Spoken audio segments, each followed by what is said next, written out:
भगवते वासुदेवाय। ओम नमो भगवते वासुदेवाय। ओम नमो भगवते वासुदेवाय। Shrimad Bhagavatam 7th canto, chapter 14. Text. स्वाघन्ते अवसायिभ्यो कामान् संविभजेत् यथा अप्येकं आत्मनोदारं नृणां सत्तो ग्रहो जतः। स्वाघान्ते अवसायिभ्यो कामान् संविभजेत् यथा अप्येकं आत्मनोदारं नृणां सत्त्वग्रहो जतः। तदर ओडिया अनुवाद। नारद मुनि कहउछन्ति आइडियल फैमिली लाइफ आदर्श गृहस्थ जीवन संबंधरे कुकुर एपरिकी अस्पृश्य अति पतित व्यक्ति चंडाल समेत जार आवश्यकता ताहा हाउस होल्डर गृहस्थ जार यथाविधि प्राप्य हो दान करियो दब। Even one's wife at home, with whom one is most intimately attached, should be offered for the reception of guests and people in general.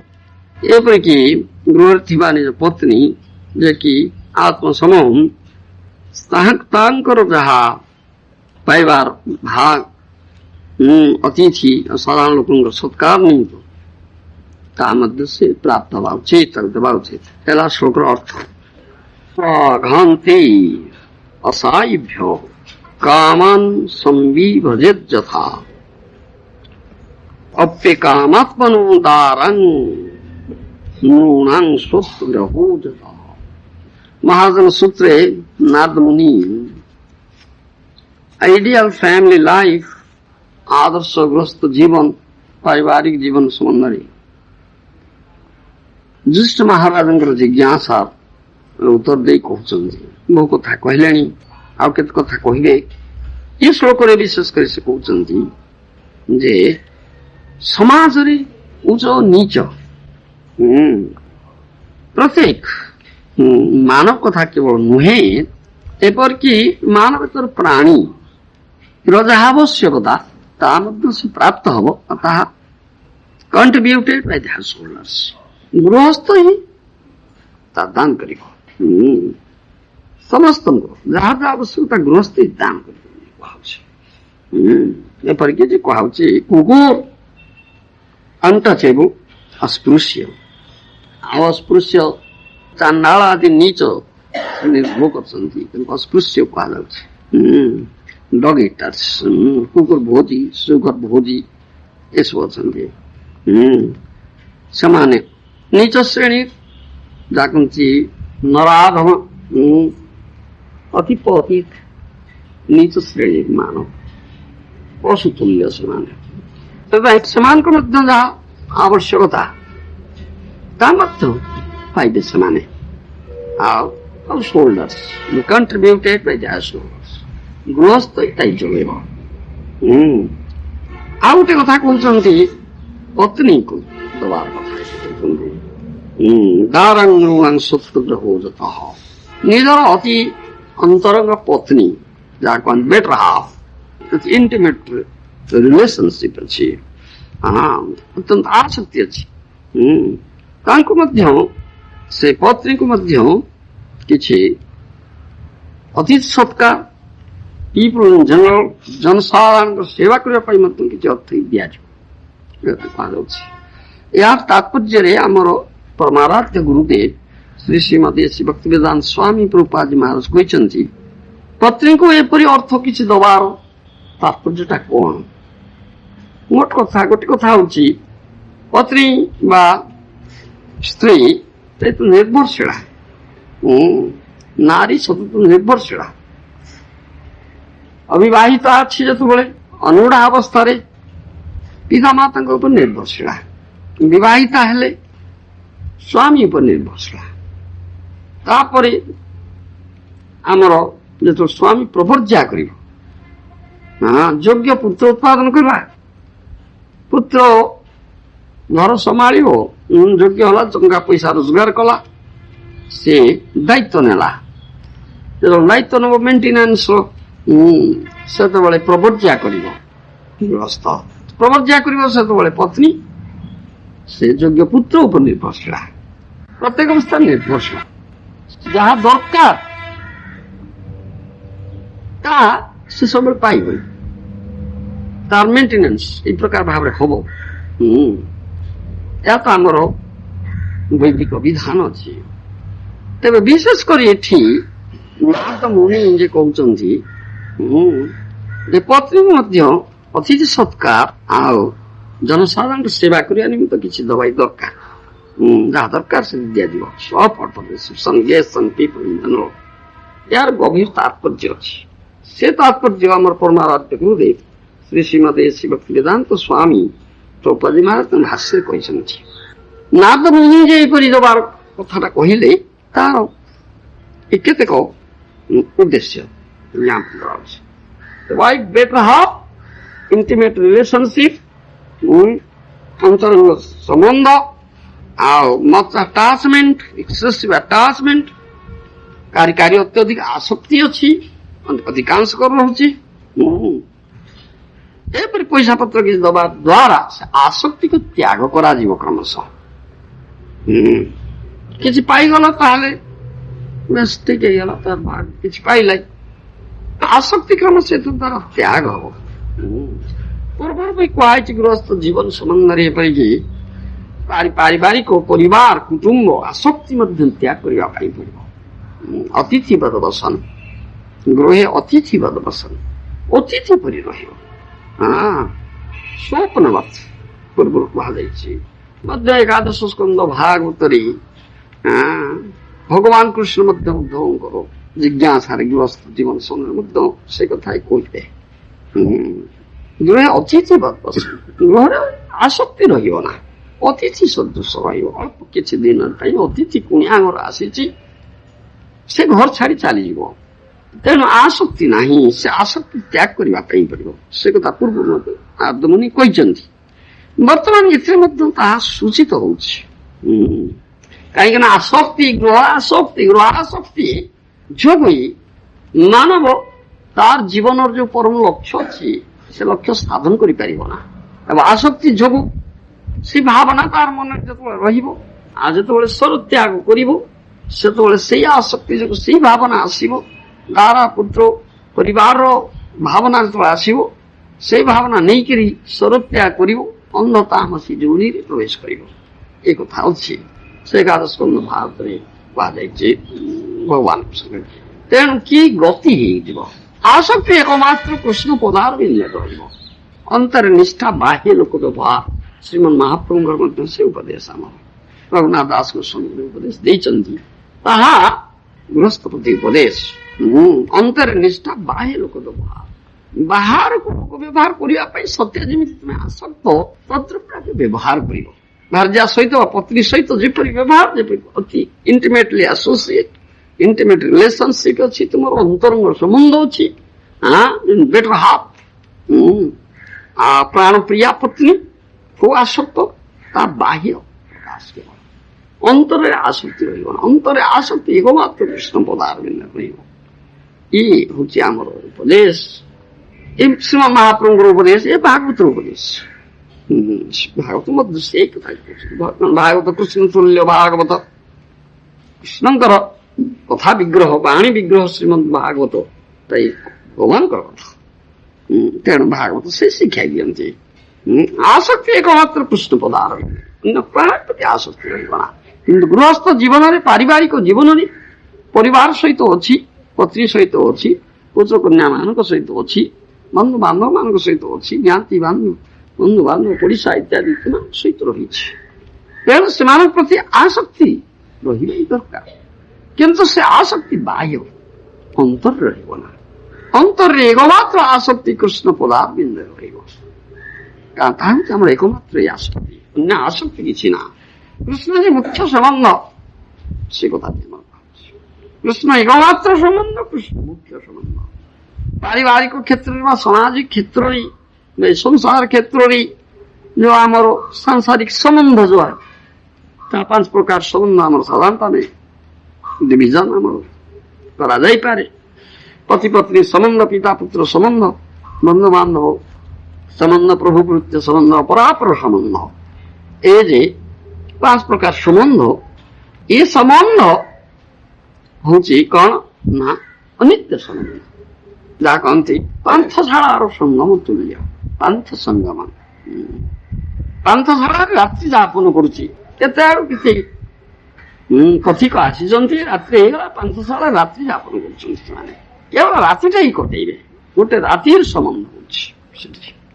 ସେଇ ଅଳ୍ପ ସମୟ ଭିତରେ ପରିଚିତ ହେଇଯାଉଛନ୍ତି, ସମ୍ବନ୍ଧ ଯୋଡୁଛନ୍ତି, ଆଉ ରାତ୍ରି ଅବସାନ ପାଇଁ ଅପେକ୍ଷା କରାଯାଉଛି। ଯେତେବେଳେ ରାତି ପାହିବ, ସୂର୍ଯ୍ୟୋଦୟ ହବ, ଆମ ବାଟ ଧରିବା ପୁରୁଷୋତ୍ତମ ଧାମର ରାତ୍ରି ସେ ବାଟ ଧରିବ। ଆଉ ସେଥିପ୍ରତି ଆସକ୍ତି ନାହିଁ, ଛଟପଟ ହଉଛି ଆସକ୍ତି ପୁରୁଷୋତ୍ତମ ଧାମ ଜଗନ୍ନାଥଙ୍କ ପ୍ରତି ରହିଛି, କେବଳ ରାତ୍ରି ଯାପନ କରୁଛି। এই ଉଦାହରଣ ଦିଆଯାଏ। ସେ ପ୍ରକାର ଭାବରେ ଗୃହସ୍ଥାଶ୍ରମରେ ଗୃହସ୍ଥର ଏ ଯୋଉ ସମ୍ବନ୍ଧ ଯୋଡ଼ିଛି, ପତି ପତ୍ନୀ ସମ୍ବନ୍ଧ, ପିତା ପୁତ୍ର ସମ୍ବନ୍ଧ, ପ୍ରଭୁ ଭୃତ୍ୟ ସମ୍ବନ୍ଧ, ବନ୍ଧୁ ବାନ୍ଧବ ସମ୍ବନ୍ଧ ଆଦି ଦ୍ୱାରା ସମ୍ବନ୍ଧ ଯୋଡ଼ିଛି, ସେ ସମ୍ବନ୍ଧ ତଦ୍ରୁପ ସମ୍ବନ୍ଧ ଅଳ୍ପ ସ୍ଥାୟୀ ସମ୍ବନ୍ଧ, ସ୍ଥାୟୀ ସମ୍ବନ୍ଧ ନୁହେଁ। କାହିଁକିନା ତା ଦେହର ସମ୍ବନ୍ଧ, ଦେହଟା ଶରୀରଟା ମ୍ୟାଟର ବଡି, ଜଳ ଶରୀର ଆଜି ଅଛି କାଲିକି ନଷ୍ଟ ହେଇଯିବ। ସେ ଦେହ ନଷ୍ଟ ହେଇଗଲା, ସେ ସମ୍ବନ୍ଧ ନଷ୍ଟ ହେଇଗଲା, ସେ ସମ୍ବନ୍ଧ ତୁଟିଗଲା, ଆଉ ସେ ସମ୍ବନ୍ଧ ରହେ ନା। କିନ୍ତୁ ଆତ୍ମା ନିତ୍ୟ ସନାତନ ବସ୍ତୁ, ଆତ୍ମାର ନିତ୍ୟ ସମ୍ବନ୍ଧ ଏକମାତ୍ର ସମ୍ବନ୍ଧ କୃଷ୍ଣ ପରମାତ୍ମା। ଆତ୍ମା ଶରୀରର ଅତିରିକ୍ତ ବସ୍ତୁ, ଆତ୍ମା ନିତ୍ୟ ସନାତନ ଚିନ୍ମୟ ବସ୍ତୁ। ସ୍ୱରଟା ତା ନୁହେଁ, ସଂସାର ଠିକ ବିପରୀତ, ଅଚିନ୍ମୟ ପ୍ରାକୃତ ଶରୀର, ଆତ୍ମା କିନ୍ତୁ ଅପରାକୃତ। ସେଥିପାଇଁ ଆମର ନିତ୍ୟ ସମ୍ବନ୍ଧ ଏକମାତ୍ର ସମ୍ବନ୍ଧ କୃଷ୍ଣ ସାଥିରେ, ତାହା ଅନ୍ତରରେ ରହିବ, ଭିତରେ ରହିବ। ପାରିବାରିକ କ୍ଷେତ୍ରରେ ତାହା ପ୍ରକଟ କରାଯିବ ନା, କାରଣ ପ୍ରକଟ କଲେ ତୁମେ ପାରିବାରିକ କ୍ଷେତ୍ରରେ ରହିପାରିବ ନା। ଯୋଉମାନେ ଗୃହତ୍ୟାଗୀ, ବ୍ରହ୍ମଚାରୀ, ସନ୍ନ୍ୟାସୀ, ବାନପ୍ରସ୍ଥୀ, ସେଇମାନେ ପ୍ରକଟ କରିବେ। ଗୃହସ୍ଥ ଏକଥା ପ୍ରକଟ କରିବ ନା, କିନ୍ତୁ ଗୃହସ୍ଥର ଅନ୍ତରରେ ସେଇଠି ଗୃହାନ୍ଧକୂପଂ, ଅନ୍ଧକୂପ। ପ୍ରହ୍ଲାଦ ମହାରାଜଙ୍କ ଭାଷାରେ, ପ୍ରହ୍ଲାଦ ମହାରାଜ ମହାଜନ ତାଙ୍କ ଭାଷାରେ ସେ କହିଲେ ଗୃହାନ୍ଧକୂପଂ, ଏଗୁଟା ଅନ୍ଧକୂପ ସଦୃଶ ଗୃହ, ତଥାକଥିତ ଗୃହ, ଯୋଉଥିରେ ପରିବାର, ପୁତ୍ର, କନ୍ୟା, ପତ୍ନୀ, ଭାର୍ଯ୍ୟା ଏସବୁ ରହିଛି, ଧରିକିରି ଗୃହସ୍ଥ ରହୁଛି, ତାହା ଅନ୍ଧକୂପ ସଦୃଶ। ସେଠି ଛଟପଟ ହବ ଲୋକ। ଅନ୍ଧକୂପରେ ପଡି କଣ କିଏ ଆରାମ କରେ? ସେ ଛଟପଟ হয়। କିପରି ଅନ୍ଧକୂପରୁ ଉଦ୍ଧାର ମିଳିବ, କେବେ ସୁଯୋଗ ଭଗବାନ ଦେବେ ଏ ଅନ୍ଧକୂପରୁ ଆମକୁ ଉଦ୍ଧାର ମିଳିବ, ଏଇଟା ଚିନ୍ତା ରହେ। କିନ୍ତୁ ସେ ଟିକେ ଆରାମ କରେନି, ଆଟାଚମେଣ୍ଟ, ଅନ୍ଧକୂପ ପ୍ରତି ଆସକ୍ତି ରହିବ ନା। ସେଥିପାଇଁ ପରି କୁହାଯାଏ ଗୃହ ପ୍ରତି ଆସକ୍ତି ନାହିଁ। ଗୃହ ପ୍ରତି ଯୋଉମାନେ ମୂର୍ଖ, ସେମାନେ ଆସକ୍ତ ହୁଅନ୍ତି। আমি আমার, ମୁଁ ମୋର କହନ୍ତି। ଅତ ଗୃହକ୍ଷେତ୍ର ସୁତାପ୍ତ ବୀତಂ ଜନସ୍ୟ ମୋହୟಂ ଅହମମେତି ପୁଂସସ୍ତ୍ରିୟା ମିଥୁନି ଭୂତାଂ ଏତାଂ তয়োর্মিথো হৃদয় গ্রন্থি সাহু অত গ্রহক্ষেত্র সুতাপ্ত বীতি জনস্য মোহয়ং অহমমেতি। এই পঞ্চম স্কন্ধ ভাগবତରେ କୁହାଯାଇଛି। ଏ ହଉଛି ମୋହ, ଅହମମେତି, ଏ ଆସକ୍ତି। ଏ ଭୌତିକ ଜୀବନ, material life, best of the material life. ଭୌତିକ ଜୀବନର ମୂଳ ଭିତ୍ତିଟା ହଉଛି ପୁଂସସ୍ତ୍ରିୟା ମିଥୁନି ଭୂତାଂ ଏତାଂ, ପୁରୁଷ ସ୍ତ୍ରୀର ମୈଥୁନ ଉପରେ ଆଧାରିତ ଏଇଟା। ତୟୋର୍ମିଥ ହୃଦୟ ଗ୍ରନ୍ଥି ସାହୁ, ଗୋଟେ ବଡ ଗଣ୍ଠି ପଡିଛି ହୃଦୟ ଭିତରେ, very hard knot to break. ସେ ଗଣ୍ଠିକି ଖୋଲିବା ବଡ କଷ୍ଟକର ବ୍ୟାପାର। ଦୁର୍ଜର ଗୃହ ଶୃଙ୍ଖଳା, ତା ମଧ୍ୟ କୁହାଯାଇଛି ଦଶମ ସ୍କନ୍ଧ ଭାଗବତରେ।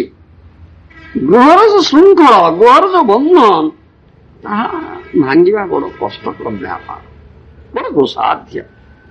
ଦୁର୍ଜର ଗୃହ ଶୃଙ୍ଖଳ ଆବଦ୍ଧ, ବାନ୍ଧା ହେଇ ପଡିଯାଇଛନ୍ତି। ଆଉ ବଡ ଦୃଢ ବନ୍ଧନ, ସେ କଥା ବଡ ଦୃଢ ବନ୍ଧନ, ସହଜ ନୁହେଁ ସେ ବନ୍ଧନକୁ ଖୋଲିବା। ଏଇସବୁ କଥା ଅଛି।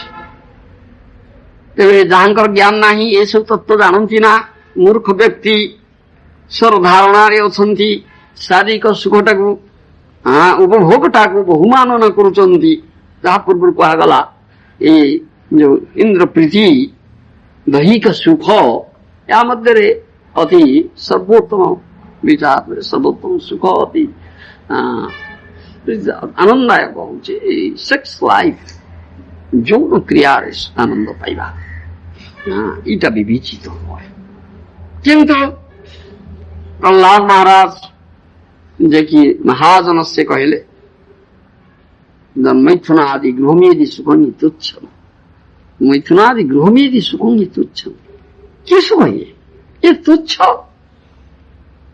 ଗୃହମେଦିର ମୈଥୁନ ସୁଖ ତୁଚ୍ଛ, এই প্রকৃতিকে সুখ নয়। এই সংস্পর্শ ভোগা দুঃখ যৌনতি আদ্যন্তবন্ত কৌন্তেয় নতে সুরমতে বুদ্ধ, শ্রীমদ ভোগ গীতার কথা কয়েছে।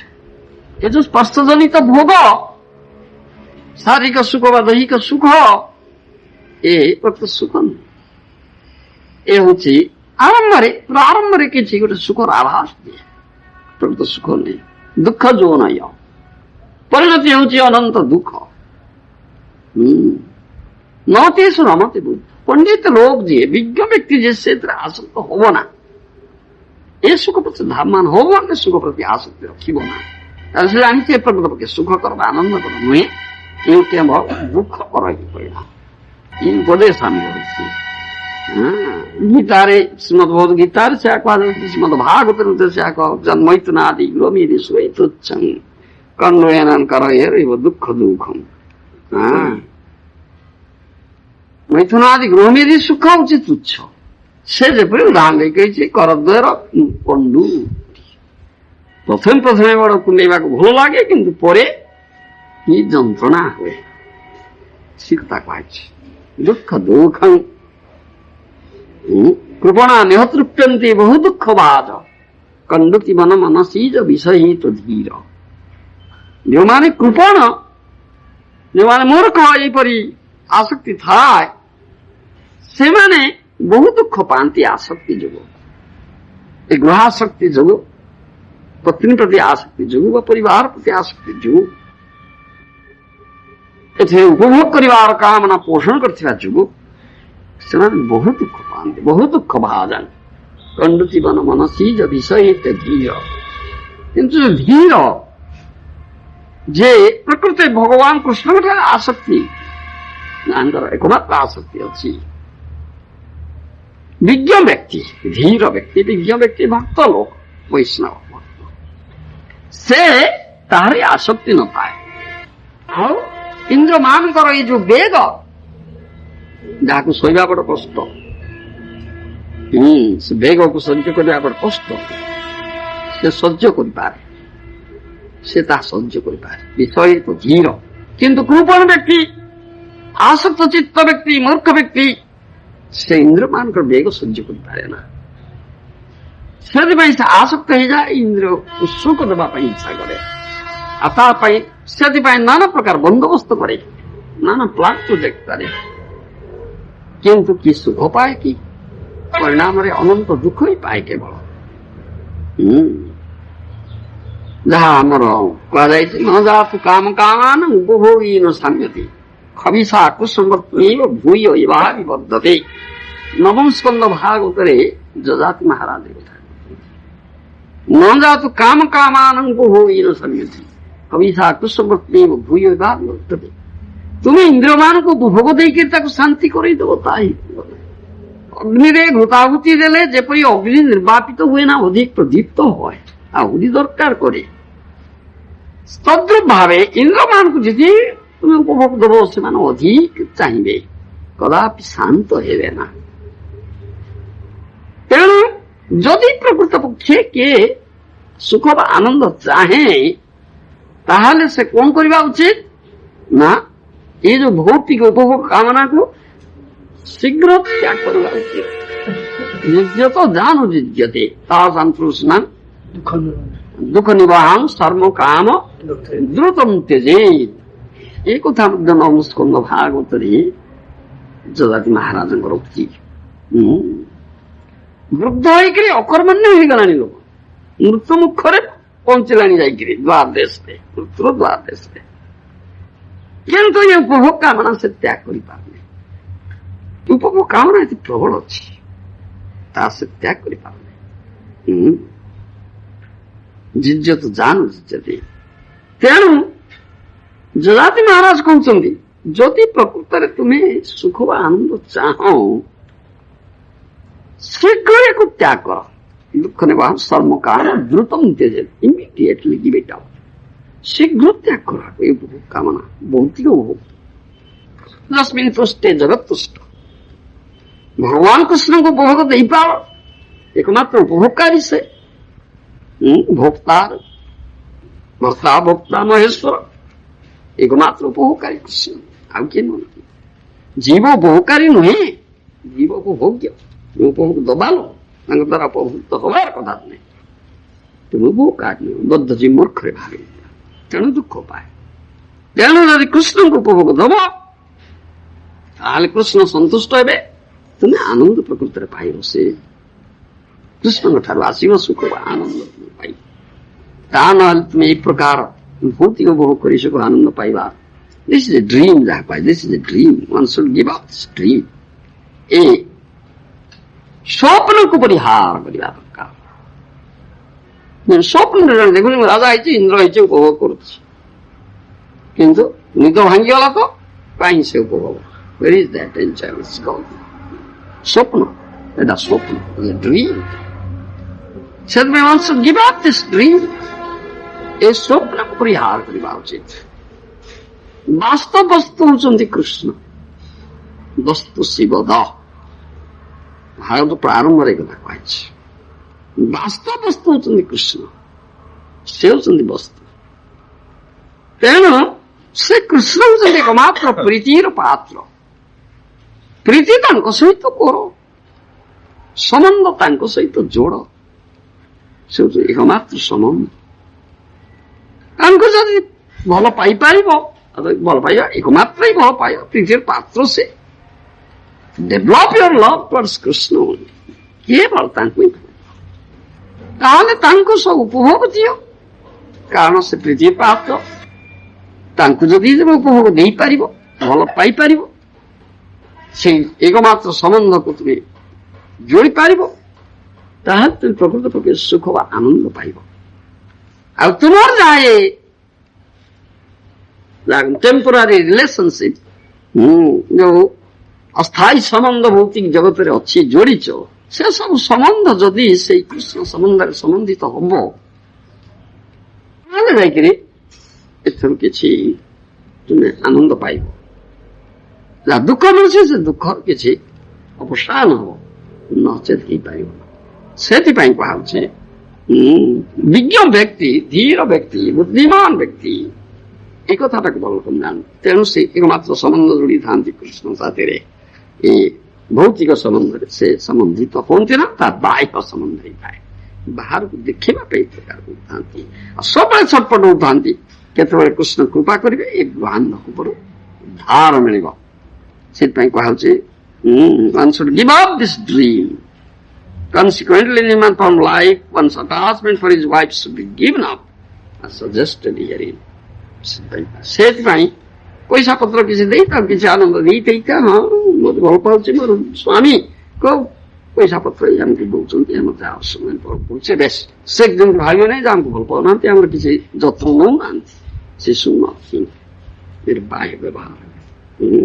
ଏ କଥା ଏଠି କୁହାଯାଉଛି। ଆଉ ଗୋଟେ କଥା ଏଠି କୁହାଯାଉଛି, Bhagavatam principle is so broad, however, that recommends that necessities of life to be supplied to everyone, man or animal, regardless of good or bad qualities. କମ୍ୟୁନିଷ୍ଟବାଦ, ସାମ୍ୟବାଦର କଥା ଯେ କୁହାଯାଉଛି, ତାହା କେବଳ ମାନବ ସମାଜ ପାଇଁ କହୁଛନ୍ତି, ତଥାପି ଦାୟିତ୍ୱ ଠିକଣା ରୂପେ ପରିପାଳନ କେହି କରିପାରୁନାହାନ୍ତି, ସେଇଟା ରାଷ୍ଟ୍ରମାନଙ୍କରେ ହଉନାହିଁ। କିନ୍ତୁ ଭାଗବତ ଏପରି ଉଦାର ନୀତି ଭାଗବତରେ ଦିଆଯାଉଛି, କେହି ବାଦ ପଡୁନାହାନ୍ତି। ଏପରିକି ଅଛି ଯାହା କହନ୍ତି अनटचेबल्स, स्पृश्य जाति, नीच जाति, मानव कथा छाड़ कुकुर आदि मानवोत्तर प्राणी मध्य ଯାହା ତାର ଭାଗ ତାର ସାଥିରେ ପାଇବ ପାଇବ ଯୋଗେଇବ। ଏଇ କିପରି କମ୍ୟୁନିଟି ସମ୍ବାଦ କଥା ଏଠି କୁହାଯାଉଛି। ଆଉ ଭାଗବତ ଏଇ ଶିକ୍ଷା ଦେଉଛନ୍ତି। ସେଥିପାଇଁ ଭାଗବତ ଧର୍ମ, ଭାଗବତ ଯାହା ଶିକ୍ଷା ଦିଆଯାଇଛି ସେ ଶିକ୍ଷାର ପ୍ରସାର କରାଯିବା ଉଚିତ। ସେ ଶିକ୍ଷା ପ୍ରସାର ଯଦି ହୁଏ ଏବଂ ୟାକୁ ଜନସମାଜ ଗ୍ରହଣ କରନ୍ତି ତାହେଲେ ସମାଜରେ ଆଉ କୌଣସି ପ୍ରକାର ପ୍ରୋବ୍ଲେମ ସମସ୍ୟା ରହିବ ନା, କୌଣସି ଅସୁବିଧା ରହିବ ନା। ଏଟା ନିଶ୍ଚିତ କଥା। କାହିଁକିନା କୃଷ୍ଣ ତୁଲ୍ୟ ଭାଗବତ, କୃଷ୍ଣଙ୍କର କଥା, ଭଗବାନଙ୍କ କଥା ଯିଏକି ସର୍ବଭୂତାନ ସମସ୍ତ ଜୀବନ ଏକମାତ୍ର ମଙ୍ଗଳାକାଂକ୍ଷୀ ବନ୍ଧୁ ଯେ କୃଷ୍ଣ, ସେ ମଙ୍ଗଳ ହବ ସେ କଥା ଏଠି କହୁଛି। ମହାଜନ ବାକ୍ୟରେ ସାଧୁଗୁରୁ ଶାସ୍ତ୍ର ମାଧ୍ୟମରେ ତାହା ପ୍ରକାଶ କରାଉଛି।